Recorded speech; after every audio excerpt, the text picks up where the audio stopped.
Hello friends. आज है 4 अक्टूबर, तो आइए देखते हैं 4 अक्टूबर से रिलेटेड कुछ मोस्ट इंपॉर्टेंट करंट अफेयर्स और उससे रिलेटेड कुछ फैक्ट्स। अगर आप किसी भी कम्पिटेटिव एग्जाम की तैयारी कर रहे हैं तो करंट अफेयर्स का ये वीडियो लास्ट तक जरूर देखें। अगर आप इस वीडियो का पीडीएफ चाहते हैं तो आप हमारे टेलीग्राम चैनल को ज्वाइन कर सकते हैं। टेलीग्राम का लिंक डिस्क्रिप्शन में मिल जाएगा। और अगर आप चैनल पे नए हैं तो चैनल को सब्सक्राइब कर लीजिएगा। तो आइए शुरू करते हैं आज का सवाल। सवाल नंबर 1 है, हाल ही में प्रतिष्ठित स्टार शास्त्र रामानुज पुरस्कार 2024 से किसे सम्मानित किया गया है? ऑप्शन ए है माइकल फिंच, ऑप्शन बी है विकास शर्मा, ऑप्शन सी है अलेक्जेंडर डन या ऑप्शन डी है इनमें से कोई नहीं। सही जवाब है ऑप्शन सी, अलेक्जेंडर डन को शास्त्र रामानुज पुरस्कार 2024 से सम्मानित किया गया है और यह पुरस्कार गणित के क्षेत्र से संबंधित है। आइए देखते हैं इसके आंसर को डिटेल से। हाल ही में अलेक्जेंडर डन को शास्त्र रामानुज पुरस्कार 2024 से सम्मानित किया गया है। शास्त्र रामानुज पुरस्कार 2005 में तमिलनाडु के शास्त्र विश्वविद्यालय द्वारा स्थापित किया गया था और श्रीनिवासन रामानुजन से प्रभावित होकर गणित के क्षेत्र में उत्कृष्ट योगदान देने के लिए 32 वर्ष और उससे कम आयु के व्यक्तियों को इस पुरस्कार के तहत 10,000 अमेरिकी डॉलर राशि प्रदान की जाती है। आइए देखते हैं अगला नंबर सवाल। सवाल नंबर 2 है, हाल ही में कहा लोकसभा अध्यक्ष ओम बिरला ने हर घर दुर्गा अभियान प्रारंभ किया है? ऑप्शन ए है मुंबई, ऑप्शन सी है दिल्ली, ऑप्शन सी है इंदौर या ऑप्शन डी है बेंगलुरु। सही जवाब है ऑप्शन ए, मुंबई में। आइए देखते हैं इसके आंसर को डिटेल से। हाल ही में लोकसभा अध्यक्ष ओम बिरला ने मुंबई में महाराष्ट्र सरकार के कौशल रोजगार उद्यमशीलता और नवाचार मंत्रालय द्वारा बेटियों को आत्मरक्षा प्रशिक्षण देने के पहल के तहत हर घर दुर्गा अभियान का शुभारंभ किया है और यह पहल महिलाओं को कौशल विकास और उनके सशक्तिकरण की दिशा में भी एक महत्वपूर्ण कदम है। आइए देखते हैं अगला नंबर सवाल। सवाल नंबर 3 है, हाल ही में रिंग ऑफ फायर की घटना घटित हुई है, बताइए यह घटना किससे संबंधित है? ऑप्शन ए सूर्य ग्रहण, ऑप्शन बी है चंद्र ग्रहण, ऑप्शन सी है चक्रवात या ऑप्शन डी है इनमें से कोई नहीं। सही जवाब है ऑप्शन ए, सूर्य ग्रहण। आइए देखते हैं इसके आंसर को डिटेल से। हाल ही में 2 अक्टूबर 2024 को एक वलयाकार सूर्य ग्रहण की घटना घटित हुई है और यह रिंग ऑफ फायर की घटना सूर्य के 93% तक ढक दिया था और यह घटना दक्षिण गोलार्ध में हुआ है। यह घटना भारत में दिखाई नहीं दिया है और यह घटना अमावस्या के दौरान जब सूरज, चंद्रमा और पृथ्वी तीनों एक सीधी रेखा में होता है तो रिंग ऑफ फायर ग्रहण लगता है। आइए देखते हैं अगला नंबर सवाल। सवाल नंबर 4 है, हाल ही में किस जिले में बनने वाले एयरपोर्ट के लिए 52.18 एकड़ जमीन एयरपोर्ट अथॉरिटी ऑफ इंडिया को सौंपा गया है? ऑप्शन ए है गया, ऑप्शन बी है मुजफ्फरपुर, ऑप्शन सी है हाजीपुर या ऑप्शन डी है पूर्णिया। सही जवाब है ऑप्शन डी, पूर्णिया में। आइए देखते हैं इसके आंसर को डिटेल से। हाल ही में पूर्णिया हवाई अड्डे के निर्माण के लिए 30 सितंबर 2024 को 52.18 एकड़ जमीन एयरपोर्ट अथॉरिटी ऑफ इंडिया को सौंप दिया गया है और रिपोर्ट के अनुसार Purnia airport state of the art airport होगा जो सभी मॉडल सुविधाओं से लैस होगा। आइए देखते हैं अगला नंबर सवाल।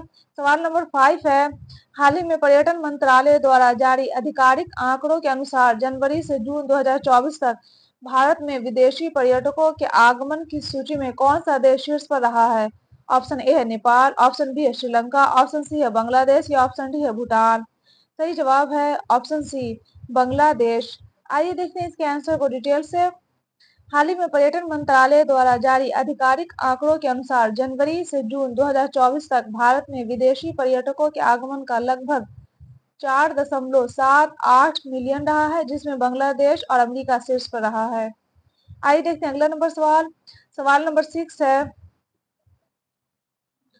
हाल ही में हाल ही में चर्चा में रहा हार्पून मिसाइल किस देश द्वारा विकसित किया गया है? Option A America, option B है ब्रिटेन, ऑप्शन सी है रूस या ऑप्शन डी है जापान। सही जवाब है ऑप्शन ए, अमेरिका के द्वारा। आइए देखते हैं इसके आंसर को डिटेल से। हाल ही में हार्पून मिसाइल अमेरिका द्वारा विकसित किया गया है और हाल ही में ताइवान को अमेरिका से 100 भूमि आधारित महत्वपूर्ण एंटी शिप मिसाइल प्रणालियों की पहली खेप प्राप्त हुई है, इसलिए यह खबर चर्चा में थी। आइए देखते हैं अगला नंबर सवाल। सवाल नंबर 7 है, हाल ही में कहा प्रधानमंत्री नरेंद्र मोदी ने जमैका मार्ग का उद्घाटन किया है? Option A Mumbai, option B है दिल्ली, ऑप्शन सी है पटना या ऑप्शन डी है चेन्नई। सही जवाब है ऑप्शन बी, दिल्ली में। आइए देखते हैं इसके आंसर को डिटेल से। हाल ही में प्रधानमंत्री नरेंद्र मोदी ने 2 अक्टूबर की घोषणा की है कि नई दिल्ली में जमैका उच्चायोग के सामने की सड़क का नाम जमैका मार्ग रखा जाएगा। और इससे पहले प्रधानमंत्री ने नई दिल्ली के हैदराबाद हाउस में जमैका के पीएम एंड्रयू होलनेस के साथ द्विपक्षीय मुलाकात की है। और इस दौरान दोनों देशों के बीच संबंधों को और अधिक मजबूत करने के लिए चर्चा हुई थी। आइए देखते हैं अगला नंबर सवाल। सवाल नंबर 8 है, हाल ही में खबरों में रहा स्वच्छ भारत अभियान की शुरुआत कब हुई थी? Option A 1 October, option B है 2 अक्टूबर, ऑप्शन सी है 3 अक्टूबर या ऑप्शन डी है 4 अक्टूबर। सही जवाब है ऑप्शन बी 2 अक्टूबर को। आइए देखते हैं इसके आंसर को डिटेल से। हाल ही में उपराष्ट्रपति जगदीप धनखड़ 17 सितंबर 2024 को स्वच्छता ही सेवा अभियान 2024 की शुरुआत की थी और इसकी शुरुआत राजस्थान के झुंझुनू से हुई थी। यह अभियान 17 सितंबर से 2 अक्टूबर 2024 तक चला था और इस बार स्वच्छता ही सेवा अभियान 2024 का विषय है स्वभाव स्वच्छता, संस्कार स्वच्छता।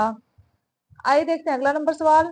सवाल नंबर 9 है, हाल ही में हसन नसरुल्लाह की मौत हो गई है, बताइए किस संगठन का प्रमुख था? Option A Hezbollah, option B है हमास, ऑप्शन सी है आईएसआईएस या ऑप्शन डी है इनमें से कोई नहीं। सही जवाब है ऑप्शन ए हिजबुल्लाह का प्रमुख था हसन नसरुल्लाह। आइए देखते हैं इसके आंसर को डिटेल से। हाल ही में 27 सितंबर 2024 को इजराइल हमले में हिजबुल्लाह के चीफ हसन नसरुल्लाह की मौत हो गई है और इजरायली सेना ने लेबनान की राजधानी बेरूत में हिजबुल्लाह के हेडक्वार्टर पर 80 टन बम से हमला किया था, जिसमें इन्हों की मौत हो गई है। और हिजबुल्लाह का गठन 1982 में हुआ था और हसन नसरुल्लाह लेबनान शिया इस्लामवादी राजनीतिक दल और आतंकवादी का संस्थापक सदस्य था। आइए देखते हैं अगला नंबर सवाल। सवाल नंबर 10 है, हाल ही में हेलेन तूफान से किस देश में 52 लोगों की मौत हो गई है? ऑप्शन ए है श्रीलंका, ऑप्शन बी है जापान, ऑप्शन सी है मलेशिया या ऑप्शन डी है अमेरिका। सही जवाब है ऑप्शन डी अमेरिका में। आइए देखते हैं इसके आंसर को डिटेल से। हाल ही में हम अमेरिका में हेलेन चक्रवात से 5 राज्यों में अब तक 52 लोगों की मौत हो गई है और यह मैक्सिको की खाड़ी में आया 100 साल का सबसे बड़ा तूफान है। और इससे पहले कुछ दिन पहले जापान में टाइफून शानशान और एम्पिल तूफान आया था और चीन में इस साल का सबसे शक्तिशाली तूफान टाइफून गेमी आया था। ये था करंट अफेयर्स का वीडियो। अगर आपको ये वीडियो अच्छा लगा हो तो वीडियो को लाइक कर दीजिएगा और चैनल को सब्सक्राइब कर दीजिएगा और अपने दोस्तों के साथ शेयर भी कर दीजिएगा। Best of luck, take care.